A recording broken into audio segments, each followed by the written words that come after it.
Oke, shalom, selamat pagi semuanya. Hari ini saya akan membahas tentang krematizo. Ya, pasti lumayan belum pernah dengar ya, agak asing kedengarannya apa itu krematizo. Tapi sebelum itu, mari kita berdoa. Terima kasih Tuhan Yesus untuk berkat rahmat-Mu hari ini Tuhan. Kami akan sedikit lagi menyelidiki kebenaran firman-Mu Tuhan, yang sangat sedikit ini Tuhan. Kebenaran firman-Mu masih banyak Tuhan, cuman kami mau menelik sedikit demi sedikit setiap harinya Tuhan. Berikan kami pikiran yang terbuka Tuhan, dan juga semoga firman ini bisa berguna bagi kehidupan kami sehari-hari. Terima kasih Tuhan Yesus, dalam nama Tuhan Yesus kami telah berdoa. Amin. Oke, jadi tentang krematizo apa? Being warned by God, yaitu kalau diterjemahkan di bahasa Indonesia, di Alkitab bahasa Indonesia bisa dibaca di Matius dan Ibrani, yaitu sebenarnya petunjuk Tuhan atau petunjuk yang diberikan dari Tuhan. Ya, contohnya yaitu Matius 2 ayat 12, yaitu petunjuk orang Majus supaya tidak kembali lagi ke Herodes, ya, karena Herodes kan sempat bertanya, nanti kalau kamu sudah ketemu raja itu yang kamu mau ketemu, lalu kamu nanti balik lagi ke saya dan beritahukan di mana. Nah, lalu orang Majus itu diberikan petunjuk atau disarankan ya, atau di warning supaya tidak kembali ke Herodes. Lalu Musa saat mau membangun atau membuat tabernakel juga diberikan petunjuk oleh Tuhan, dan juga Nuh juga diberikan petunjuk oleh Tuhan untuk mendirikan bahtera. Oh ya, tapi sebelum mendalam lagi kita membahasnya, jadi 80% dari sharing saya hari ini itu sebenarnya sudah di-sharingkan oleh salah satu pendeta wanita yang selama pandemi itu dia ada di Australia atau terkunci dalam tanda kutip di Australia. Ya, saya tidak mau sebutkan namanya, cuman memang sharing dia ini sangat sangat kuat sehingga saya mau men-sharingkannya lagi, dan bahkan lebih yang terkait ke kehidupan saya. Ya, jadi 80% itu ini bukan dari saya. Kalau sebelum-sebelumnya itu, atau kalau misalkan saya nggak kasih tahu bahwa topik ini atau pembahasan ini itu dapat dari salah satu pendeta, itu biasanya dapat dari saya pribadi. Cuman kalau misalnya ini saya tidak mau terkena copyright ya. Jadi ini sebenarnya dari salah satu pendetanya itu. Nah, lalu pada saat dia berkhotbah, dan itu sangat kena banget, saya bahkan nonton khotbahnya itu sampai 2-3 kali, dan bahkan saya sharing ke istri saya. Nah, kenapa itu sangat berema sekali atau sangat menyentuh hati saya sekali? Karena sebelum ini saya tuh ada pertanyaan-pertanyaan yang sudah beberapa bulan ya, bahkan tidak terjawab gitu. Itu pergumulan saya.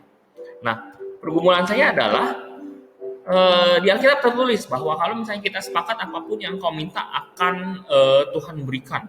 Lalu kalau misalnya engkau berdoa dan engkau klaim janji Tuhan itu ini, berkatinlah, disembuhkanlah segala apa. Kalau engkau klaim, engkau akan menerimanya. Tetapi saya berpikir bahwa di situ masih ada something yang missing gitu, something yang masa sih Tuhan selalu mau memberikan apa yang selalu saya doakan. Bahkan ada yang bilang kalau doa itu nanti kalau belum terjawab itu cuma di-delay doang. Lalu saya berpikir, apakah seperti itu? Kalau seperti itu enak banget ya, yang penting kita harus berdoa dan kita bisa dapat. Yang penting kita harus menunggu gitu. Mungkin itu tidak sepenuhnya salah, tetapi setelah mendengar khotbah pendeta ini merupakan jawaban yang benar-benar bisa diterima oleh saya. Yaitu ada krematizo atau ada satu petunjuk Tuhan. Nah, jadi seperti ini. Banyak orang atau banyak dari kita mendengar rema, ya, mendengar kata-kata rema. Rema itu kita sering dengar. Jadilah rema di hati kita, menjadi rema itu sering kita dengar. Cuma krematizo itu lumayan asing di kuping kita. Nah, tapi yang saya mau jelaskan di sini, sebenarnya krematizo itu adalah satu step atau satu level di atas rema, di mana ini adalah awal atau fondasi di mana kita bisa mengklaim janji Tuhan. Jadi pada saat kita mau klaim janji Tuhan atau pada saat kita berdoa, kita tidak cuma asal-asal klaim. Ya, seperti yang saya quote dari pendeta tersebut, dia bilang bahwa kita nggak boleh cuma tumpang tangan sama mobil, saya akan mempunyai mobil yang seperti ini, atau tumpang tangan ke rumah seseorang, saya akan punya rumah ini gitu. Yang itu namanya nyolong, ya itu sangat benar. Karena lagi-lagi yang harus kita lakukan sebelum kita berdoa atau sebelum kita klaim janji Tuhan atau sebelum kita minta sama Tuhan, kita harus mempunyai petunjuk dari Tuhan. Sama seperti Nuh, sebelum membangun bahtera, dia nggak cuma asal-asalan bangun bahtera, tapi petunjuk dari Tuhan. Nuh, ayo bikin bahtera. Nah, setelah Nuh mau atau diberikan petunjuk bahwa bikin bahtera, Nuh baru melaksanakannya dengan giat. Lalu Musa tidak dengan pikiran dia sendiri, oh sepertinya saya harus menciptakan tabernakel deh. Ya udah deh, saya ciptain. Enggak, tapi memang awalnya itu dari Tuhan. Sehingga awalnya atau fondasinya itu harus dari Tuhan. Nah, memang betul awalnya itu adalah rema. Rema itu adalah firman Tuhan yang seperti berdiri atau seperti mencuat ya di hati kita, itu seperti ada di hati kita dan berema terus, lalu seperti terngiang-ngiang terus. Tetapi setelah itu apa? Setelah itu kita harus menjadikan itu krematizo, menjadikan itu petunjuk Tuhan. Nah, ini sebenarnya krematizo itu lebih kuat ya, perjanjiannya itu lebih kuat. Karena kalau kita lihat di sini rema artinya adalah suara Tuhan ya, jadi pembicaraan Tuhan yang berada di hati kita. Cuman rema itu kalau misalkan memang sangat kuat, dia akan berubah menjadi krematizo. Krematizo itu apa? Krematizo ini ada tiga artian, yaitu kita konsentrasi ke bahasa Indonesianya aja yang sudah saya highlight ya. Yang bahasa Inggrisnya itu saya dapat dari openbible.org ya, di mana itu terjemahan dari bahasa asli krematizo. Oke, oh maaf itu saya kurang R-nya. Ya, krematizo atau petunjuk dari Tuhan. Yaitu dia punya tiga arti. Seperti pembuatan akta. Pembuatan akta itu adalah pembuatan surat legal. Ya, pembuatan surat legal di mana pada saat pembuatan akta itu kita tidak bisa main-main. Kita harus mempunyai dokumen yang lengkap dan kita harus membuatnya dengan officials atau dengan orang-orang pemerintahan yang memang formal, yaitu sangat formal. Jadi pembuatan akta sudah ada perjanjiannya, perjanjian formal dan itu mengikat secara hukum. Yang arti kedua adalah petunjuk ajaib, petunjuk yang memang pasti dari Tuhan dan petunjuk yang memang kita dapatnya itu secara ajaib, ya bukan secara pada saat kita jalan, lalu kita dapat kayak orang kasih tahu atau cuman teman kita kasih tahu selingan. Cuma bukan. Menurut saya itu harus petunjuk yang memang kita tahu itu dari Tuhan gitu. Itu sangat ajaib ya. Bukan berarti kita harus selalu menuntut petunjuknya harus ajaib. Kalau nggak ajaib itu bukan dari Tuhan. Nggak juga ya. Cuman menurut saya kalau misalkan sudah diberikan petunjuk yang ajaib itu sudah pasti dari Tuhan. Tapi tetap harus dites. Bisa aja juga dari setan ya. Cuman kalau misalnya sudah mendapat petunjuk dan itu sesuai dengan keadaan kita, nanti saya akan ada kesaksian dan itu tidak melanggar firman Tuhan. Nah, menurut saya itu adalah petunjuk ajaib yang dari Tuhan. Lalu ini seperti surat kuasa juga. Surat kuasa di mana nama orang tersebut bisa kita gunakan dan kita mempunyai kuasa untuk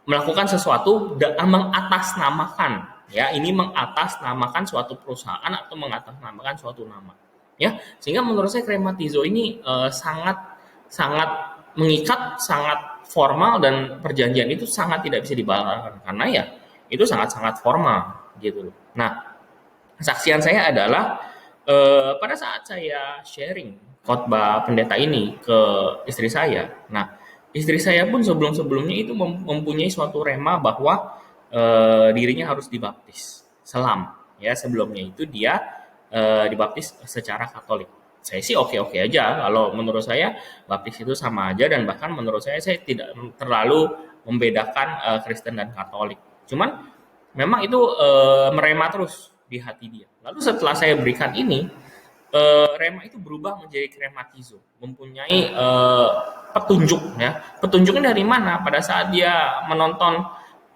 tayangan di YouTube, pendeta yang lain mengatakan baptisan itu tidak boleh main-main dan kamu tidak boleh menunda-nunda. Nah, dari situ rema dia yang berhari-hari berada di hati dia menjadi krematizo, menjadi tekanan yang bukan bukan tekanan yang jahat, bukan tekanan yang buruk ya, tetapi membuat dia peneguhan, ya membuat dia peneguhan yang sangat besar dan menurut dia itu harus dilakukan. Sehingga besokannya istri saya itu langsung decide untuk dibaptis dan besokannya dia dibaptis. Nah, menurut saya itu harus seperti ini. Pada saat bukan hanya tentang berkatnya, cuman tentang apapun dari rema itu, ayo kita tingkatkan satu level lagi menjadi krematizo, menjadi benar-benar itu sesuatu yang formal dan sesuatu yang mengikat.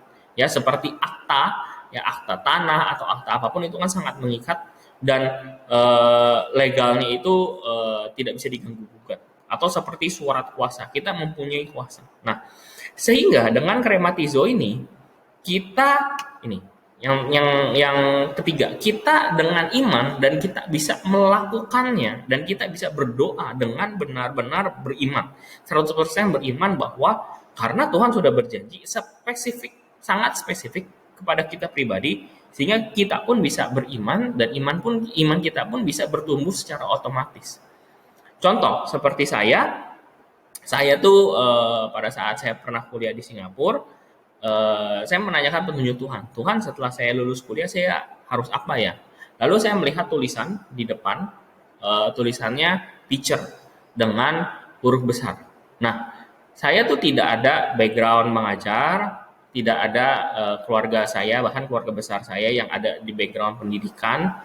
Dan menurut saya teacher itu mana mungkin saya menjadi guru gitu loh. Guru itu ya benar-benar ya nomor keberapa lah dan orang tua saya itu nggak pernah memberikan bahkan hint sekecil apapun untuk menjadi guru. Lalu kasihnya kayak, oh kalau kamu nggak jadi dokter, kamu jadi bisnismen atau apa.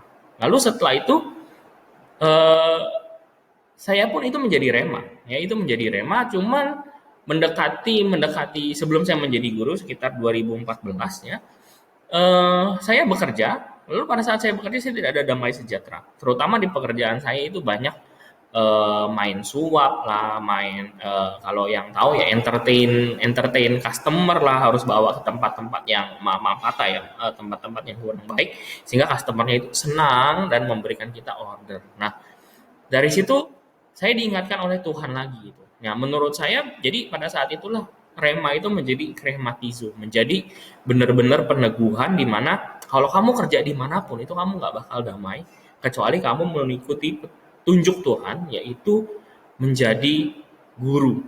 Lalu pada saat itu juga eh, saya berdoa lagi, saya berdoa mengkhususkan sehingga pada saat saya sudah dikasih seperti itu, saya mengkhususkan doa saya di situ dan iman saya pun bertumbuh. Saya harus resign dan saya mendaftar ke menjadi guru. Ya, saya apply menjadi guru dan memang pada saat itu diterima. Nah, sama seperti mungkin mau doa berkat atau mau doa apapun, terutama berkat ya, terutama ya masalah materi lah ya. Kita harus mempunyai petunjuk Tuhan dulu. Kita nggak bisa cuman asal-asalan seperti itu. Nah, jadi kenapa saya bikin circle seperti ini atau cycle seperti ini ya? Menurut saya sebelum mendapat petunjuk Tuhan atau sebelum mendapat krematizo, kita harus mendapatkan rema Tuhan dulu. Nah, rema Tuhan itu seperti apa? Rema Tuhan itu adalah firman Tuhan. Kita harus banyak-banyak berbicara, kita harus banyak-banyak membaca tentang firman Tuhan. Sebelum firman Tuhan itu bisa muncul, dan sebelum firman Tuhan itu diteguhkan di dalam hati kita, dan benar-benar bahwa itu adalah krematizo. Krematizo pun kita bisa dapat dari rema yang sudah terngiang-ngiang di hati kita, tetapi diteguhkan lagi oleh pada saat kita melihat khotbah di YouTube atau pada saat kita membaca Alkitab lain atau peneguhan oleh mentor-mentor rohani kita. Nah, jadi setelah itu baru yang harus kita lakukan adalah beriman dan lakukan. Lakukan apa? Lakukan ya kalau misalnya nggak bisa lakukan apa-apa ya berdoa. Cuman kalau misalnya Tuhan kasih petunjuk untuk start bisnis ya lakukan, yaitu planning bisnis atau mengumpulkan modal. Ya, jadi setelah beriman itu tidak langsung terjadi ya. Jadi itu tidak langsung terjadi. Nah, makanya step keempat adalah push. Push itu adalah pray until something happen. Kita harus berdoa terus. Kenapa? Karena kita sudah ada iman. Kalau kita track ke belakang lagi, kita sudah ada iman. Iman itu timbul dari mana? Timbul dari petunjuk Tuhan yang memang sudah melalui berbagai peneguhan. Nah, peneguhan itu dapat dari mana? Dapat dari firman Tuhan. Nah, kalau kita mau lihat cycle-nya lagi, pada saat kita pray, apa yang harus kita lakukan pada saat kita menunggu janji itu terjadi? Karena janji itu tidak mungkin langsung dalam 1-2 hari lalu langsung. Itu eh, tidak mengajarkan iman kita. Cuman pada saat ada delay beberapa hari, maka iman kita akan bertumbuh. Lalu pada saat kita berdoa dan sambil menunggu, apa yang kita harus lakukan? Ya, kita mengambil rema lagi. Rema ini untuk apa? Rema ini untuk meneguhkan doa-doa kita, untuk meneguhkan hati kita, dan sambil menunggu janji Tuhan, ya kita jangan membiarkan hati kita itu terdistract, ya jangan membiarkan hati kita itu keluar dari jalur, sehingga rema Tuhan itu akan, atau firman Tuhan itu akan membuat kita stay di jalur, dan kita tuh tetap bisa menunggu, tetap bisa kuat di dalam jalurnya Tuhan sampai janji Tuhan itu terjadi. Atau bahkan bisa aja pada saat kita berdoa dan menunggu janji Tuhan itu terjadi, janji Tuhan yang satu, mungkin Tuhan akan memberikan janji Tuhan yang kedua. Kenapa? Karena pada saat berdoa kita masih membaca firman Tuhan yang lain, kita masih mendalami firman Tuhan yang lain, mungkin Tuhan akan memberikan janji kedua atau peneguhan yang kedua. Lalu kita harus menambahkan iman lagi ke janji yang kedua, lalu kita berdoa lagi. Dan mungkin akan ada janji ketiga, dan mungkin aja janji 1, 2, 3 itu saling mendukung satu sama lain. Sehingga pada akhirnya itu berbuah untuk kebaikan bagi kehidupan kita. Oke, jadi itu benar-benar yang saya mau encourage, bahwa pada saat kita berdoa, jangan cuma asal berdoa, atau jangan hanya berdoa untuk Tuhan tolong selesaikan masalah saya, tetapi carilah apa yang Tuhan mau atau cara Tuhan menyelesaikan masalah kita yang spesifik bagi pribadi kita, lalu disitulah kita doakan. Karena kalau doakan dengan hal yang lebih spesifik, itu akan lebih mudah, dan iman kita akan otomatis lebih bertumbuh gitu, lebih mengejar sesuatu yang spesifik, sehingga iman kita lebih bertumbuh. Oke, amin. Itu saja. Mari kita berdoa. Terima kasih Tuhan Yesus untuk kebenaran firman-Mu hari ini Tuhan. Berkati kami supaya kami bisa mempunyai rema, tetapi jangan hanya rema saja, menjadi naik satu level lagi menjadi krematizo Tuhan. Berikan kami peneguhan Tuhan, berikan kami kekuatan Tuhan untuk melakukan janji-janji-Mu yang spesifik kepada kami. Bagi orang-orang yang belum mendapat janji spesifik, saya berdoa Tuhan mereka bisa mendapatkan janji yang spesifik hanya bagi diri mereka, dan buat mereka tahu bahwa itu memang dari Tuhan, bukan dari hatinya, bukan dari dagingnya, atau bukan dari si jahat. Pada saat mereka mendapatkan yang spesifik, berikan mereka iman Tuhan, berikan kami semua iman Tuhan, untuk beriman dan melakukannya, dan tidak menyerah sampai janji-Mu itu digenapi. Sebab ada tertulis di firman Tuhan bahwa janji Tuhan atau perkataan Tuhan yang keluar tidak akan kembali dengan sia-sia. Pasti akan terjadi. Terima kasih ya Tuhan Yesus. Hanya dalam nama Tuhan Yesus kami telah berdoa dan mengucap syukur. Haleluya. Amin.